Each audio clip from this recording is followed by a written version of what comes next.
Bonsoir Muriel.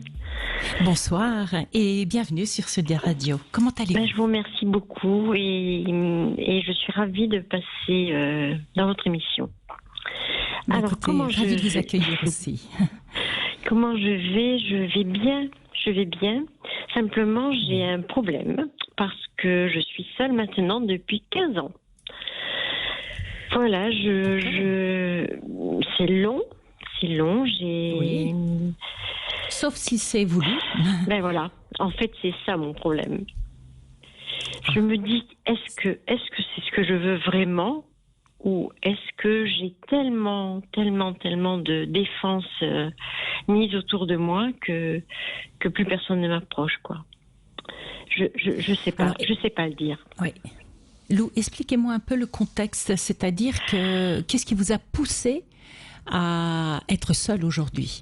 Alors, j'étais en couple pendant 26 ans avec un ami d'enfance qui est devenu pour moi un amour passionnel, avec beaucoup de mal, parce que j'ai eu beaucoup de difficultés pour passer de l'amitié à l'amour.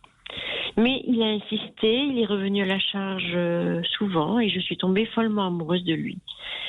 Et j'ai fait 2 enfants avec ce monsieur, deux jeunes filles maintenant et 2 jeunes femmes maintenant charmantes et adorables qui ont ensoleillé ma vie. Et malheureusement, je me suis rendu compte que dans ce couple-là, j'étais absolument pas respectée. Mais chaque fois que j'ai essayé de dire ou de comprendre ou de parler, à chaque fois la situation se retournait contre moi et je me retrouvais comme ne pouvant rien répondre en fait. Voilà. Avec une culpabilité folle puisque tout ce qui allait de travers dans cette vie, c'était de ma faute. Et c'est le retour qu'il vous faisait. Oui, chaque fois. J'avais des comment dire, je sentais des choses qui n'étaient pas normales. Chaque fois j'allais vers lui et je lui parlais, je lui demandais qu'est-ce qui se passe, qu'est-ce que je fais pas bien, où est-ce que je pêche, pourquoi est-ce que tu es comme ça, ou pourquoi tu me mens, ou pourquoi. Et c'était jamais vrai, c'était moi qui inventais, c'était moi qui n'allait pas bien, c'était moi qui enfin voilà, tout ce que je faisais. Donc vous êtes resté pendant 26 ans. Oui, 26 vous êtes resté 26 ans avec un homme qui vous projetait de la culpabilité continuellement. Oui. Mais le problème, c'est que c'était pas continuellement. À chaque fois que j'ai essayé de réagir, à chaque fois qu'il a été trop loin et que j'ai essayé de m'en aller ou qu'il me rattrapait d'une manière ou d'une autre, hein, et encore une fois en me disant mais tu sais bien que je t'aime, tu sais bien que je ne peux pas vivre sans toi, tu sais bien, et je le croyais, moi, à chaque fois je le croyais, et tellement contente de me dire bon mais finalement c'est passé, quoi, la crise est passée. Et puis évidemment mais c'est peut-être vrai qu'il pouvait pas vivre sans vous, Lou, c'est possible. La question c'est comment vous avez fait pour supporter ça pendant 26 ans. Comment j'ai fait? Je crois que j'étais une petite fille qui a vécu comme ça, en fait, avec une culpabilité pas possible, avec des parents qui me renvoyaient une image de moi qui était tellement pas belle que j'étais heureuse que finalement quelqu'un me choisisse, quoi. Voilà, et ça a continué. C'est un manque d'amour de vous-même, un manque d'amour pour vous-même qui fait que pendant 26 ans, vous avez accepté d'être maltraitée. Mais exactement. J'avais un manque d'estime absolument épouvantable. Mais ça, je l'ai réalisé. Mais c'était plus fort que tout. Chaque fois qu'il ouvrait la bouche et chaque fois qu'il me descendait en flèche, je croyais que oui, c'était vrai. Que c'était vrai et que finalement, je valais rien, quoi. Ou pas grand-chose. Et pourtant... Qu'est-ce qui vous a conduite? Oui, allez-y, je vous en prie. Dans ma vie, je me suis battue. Et malgré tout ce qu'on pouvait m'avoir dit ou m'avoir fait penser, j'ai toujours réussi à aller jusqu'au bout de ce que j'avais commencé. Je me suis toujours battue, toujours. En sachant très bien que il y a quelque chose en moi qui me disait que j'étais dans le vrai. Mais vous battre pour quoi, Lou? Me battre pour survivre déjà, parce que c'est ça. Battre pour survivre. Se battre pour survivre et non pour être heureuse. Oui, mais si vous voulez,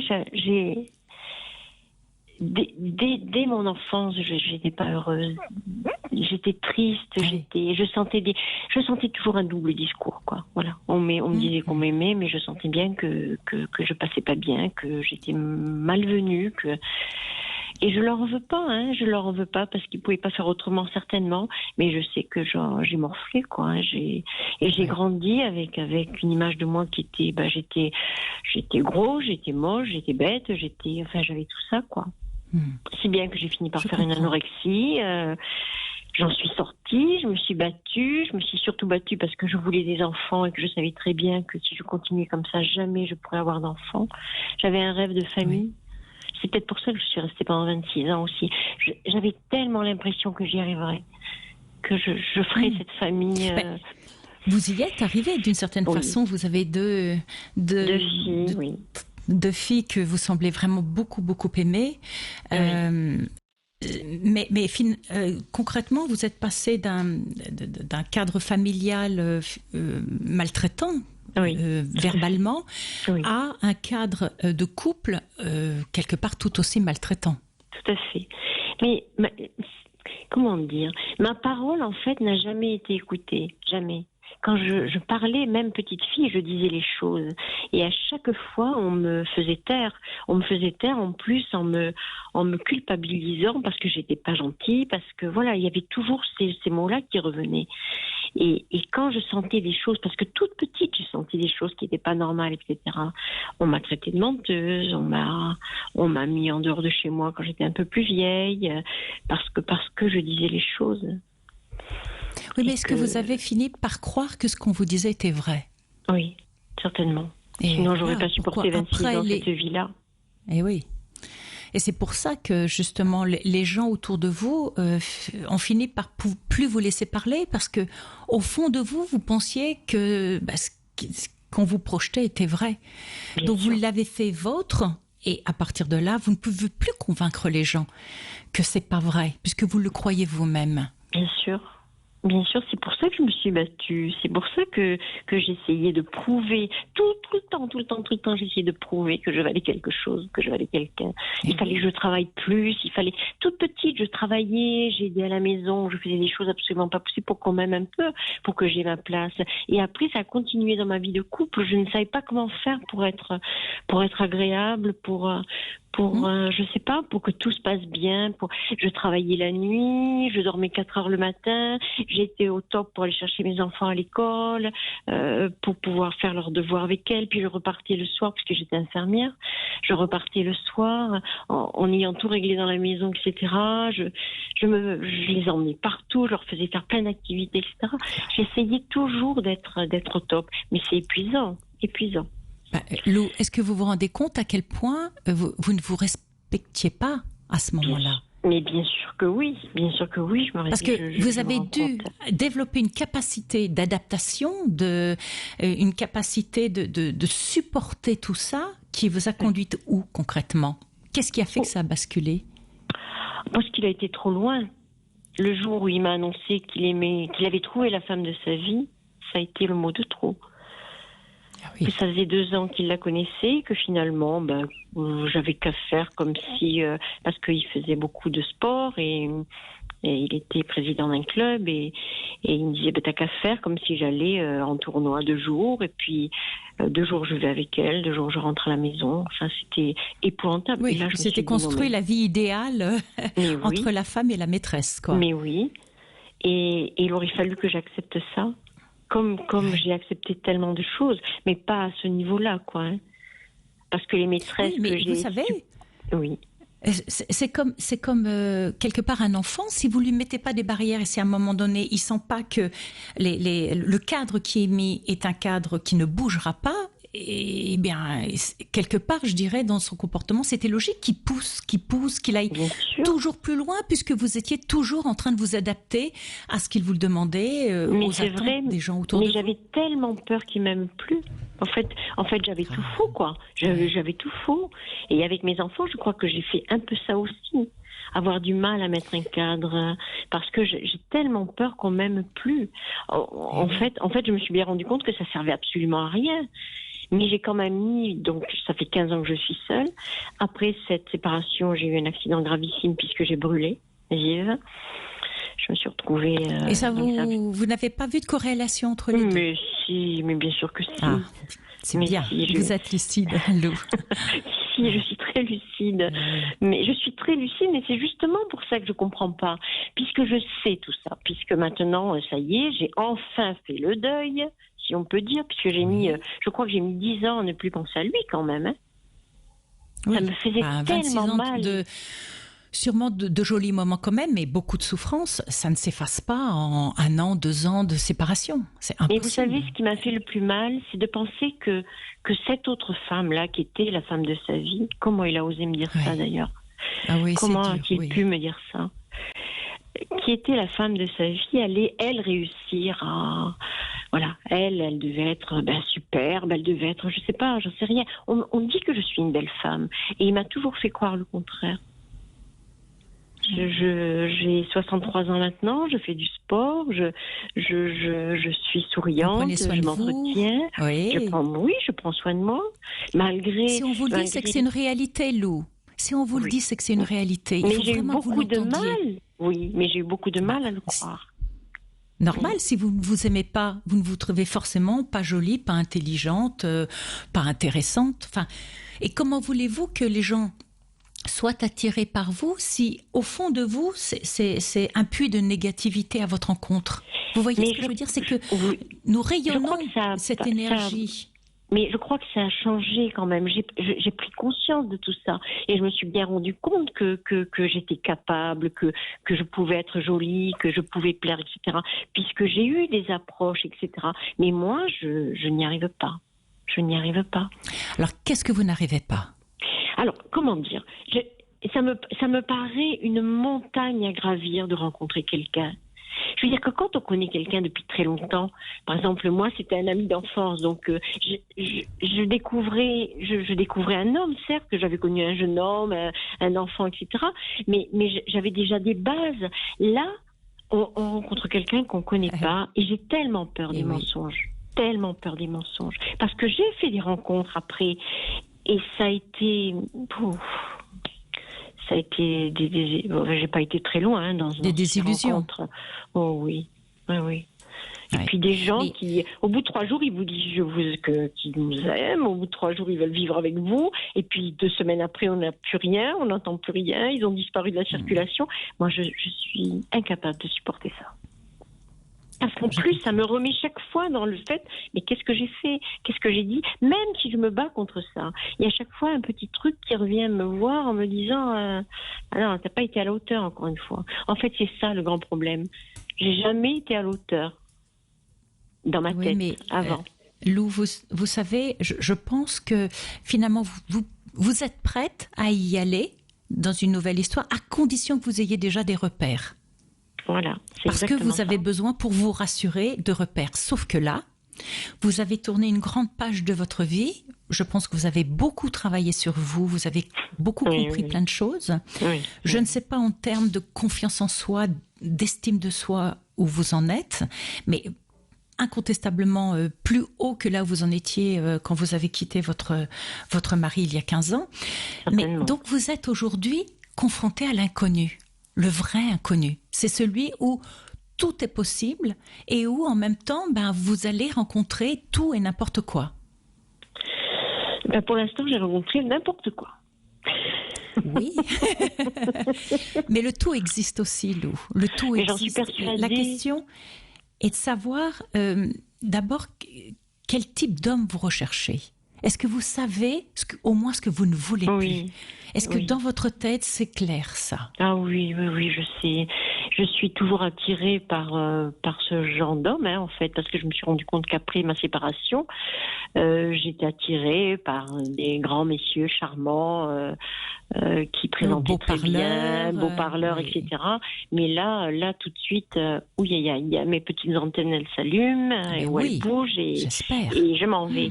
Le problème, c'est que je me rends compte que plus ça va, et moins je regarde les gens, moi je suis attirée par les hommes, moi je Alors, je dis pas que je suis mal en étant seule, mais je suis pas faite pour ça. J'ai partagé toute ma vie, j'ai donné toute ma vie, et là, ça me manque de pas pouvoir partager quelque chose avec quelqu'un. Je pense que maintenant, je suis bien, je suis cadrée, j'ai pas besoin qu'on me porte ou qu'on m'aide non, j'ai juste vous besoin êtes de apaisée partager. Oui. Bien sûr. Besoin de partager, de découvrir à deux, besoin de partir, de passer des petits week-ends, des petites choses comme ça, quoi. Peut-être pas une vie commune parce que je m'en sens pas capable maintenant. Et je me dis que peut-être, justement, si je rencontre un homme qui est charmant et surtout qui est sincère, parce que je pense que c'est ça qu'il me faut, quelqu'un de sincère. Alors peut-être qu'après, ça se met en place, peut-être que petit à petit, ça vient et qu'on a encore une fois envie de partager un peu plus. Mais pour l'instant, ça me paraît incroyable. Parce qu'il faut que vous posiez, vous me parlez de gravir une montagne, je pense qu'il faut que vous la gravissiez pas à pas, tranquillement. Le premier des éléments, de toute façon, pour rencontrer quelqu'un, Lou, il faut que vous sortiez. Et aujourd'hui, on rencontre beaucoup les gens sur les réseaux. Alors, il faut faire des choix. Il y a des sites de rencontres qui sont très bien. Il y en a d'autres qui sont beaucoup plus, je dirais, l'histoire d'une nuit. Et je pense pas que ce soit votre style. Non, mais vous pouvez commencer par vous tourner vraiment vers des sites de rencontres qui sont très bien faits, très bien cadrés, très professionnels. Déjà, ça va élaguer. J'y suis allée sur des sites de rencontres, mais peut-être trop tôt. J'étais pas encore prête, justement, parce que j'étais tellement en souffrance. Et puis, il a fallu que je guérisse de ces blessures, de ces brûlures, parce que j'étais brûlée dedans, j'étais brûlée dehors. C'était quand même un gros travail, un gros chantier. Et donc, petit à petit, je me suis battue. Je me suis battue pour sortir de tout ça. Et en fait, maintenant, ça fait partie de moi, quoi. Voilà, j'ai quelques cicatrices. Je crois que je m'en suis bien sortie parce que, franchement, j'étais brûlée sur 22% du corps. Donc, ça fait quand même pas mal. Et je me suis battue contre la douleur parce que je peux vous assurer qu'une brûlure, ça fait souffrir. Voilà, il a fallu que je reparte dans la vie avec tout ça en me disant voilà, maintenant je suis seule, je suis brûlée, j'ai mal partout et qu'est-ce que je vais faire? Et je me suis battue, j'ai même repris des études puisque j'étais en arrêt maladie en attendant parce que je ne pouvais pas retravailler. J'ai repris des études en faculté, j'ai essayé d'avoir un diplôme universitaire, j'y suis arrivée, donc là ça a été une grande fierté. Une grande fierté. Et puis, je me suis relancée comme ça, mais le temps passant, maintenant j'ai 63 ans, je me dis, mon Dieu, mais rencontrer quelqu'un à 63 ans, est-ce que c'est possible? Non, mais ça, ne rentrez pas dans ces pensées super négatives qui vous plomberont. Je crois que vous avez eu alors déjà, vous êtes imposé beaucoup de souffrance, et c'est bien de dire stop maintenant. Vous méritez d'être heureuse, Lou, vraiment, vous le méritez.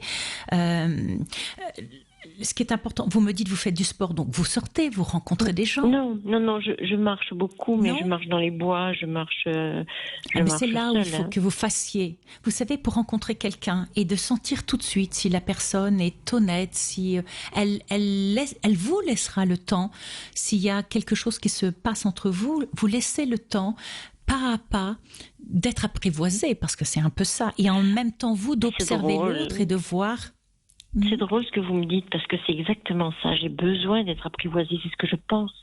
Besoin d'être apprivoisée, qu'on me brusque pas, qu'on me demande pas l'impossible tout de suite, qu'on prenne en considération ce que je suis.